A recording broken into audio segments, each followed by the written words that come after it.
एक समय की बात है। नंदनपुर नामक राज्य में एक गरीब लेकिन चालाक गडरिया रघु रहता था। वह अपनी भेड़ों को पहाड़ों और जंगलों में चराने ले जाता और दिन भर मस्ती करता। रघु बहुत बुद्धिमान था और मजाकिया भी। उसी राज्य में एक राजा था जो बहुत लालची था। वह हमेशा अपने खजाने को बढ़ाने के बारे में सोचता रहता।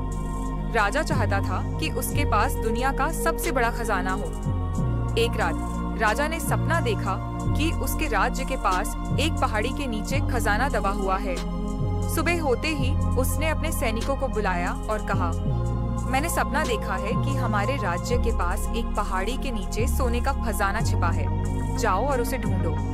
सैनिकों ने पूरे जंगल और पहाड़ों को खोद डाला, लेकिन उन्हें कुछ नहीं मिला। राजा बहुत गुस्सा हुआ।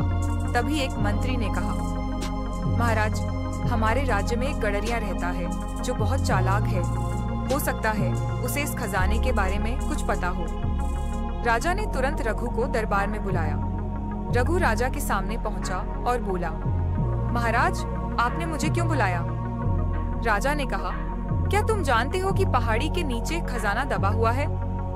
रघु थोड़ा सोचकर बोला, महाराज, मुझे पहाड़ियों की बहुत जानकारी है, लेकिन खजाने की सच्चाई तभी पता चलेगी जब मैं खुद वहां जाऊंगा। राजा खुश हो गया और बोला, अगर तुमने खजाने का पता बता दिया तो तुम्हें इनाम मिलेगा।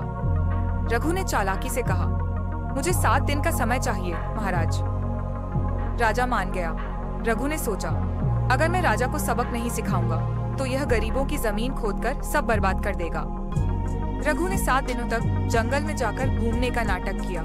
7वें दिन वह राजा के पास लौटा और बोला, महाराज, मैंने खजाने का पता लगा लिया है, लेकिन इसे पाने के लिए एक शर्त माननी होगी। राजा ने पूछा, क्या शर्त है? रघु बोला, आपको अपने महल का सारा सोना एक बर्तन में रखना होगा और पहाड़ी के नीचे ले जाकर जमीन में गाड़ना होगा, तभी असली खजाना प्रकट होगा। राजा लालच में आ गया और उसने अपने महल का सारा सोना ले जाकर पहाड़ी के नीचे गाड़ दिया। जैसे ही राजा ने सारा सोना जमीन में गाड़ा, रघु हंसने लगा और बोला, महाराज, अब तो खजाना जमीन में दब चुका है, अब खुदाई करो और उसे निकालो। राजा और उसके सैनिक खुदाई करने लगे, लेकिन उन्हें अपना ही घड़ा हुआ सोना मिला। राजा को एहसास हुआ कि उसने अपनी बेवकूफी में अपना ही खजाना जमीन में दबा दिया था। रघु ने हंसकर कहा, महाराज, असली खजाना धन नहीं बल्कि ज्ञान और बुद्धि है। अगर आप लालच करेंगे तो अपना ही खजाना गंवा देंगे। राजा को अपनी गलती समझ आई और उसने अपना सारा सोना वापस गरीबों में बांट दिया।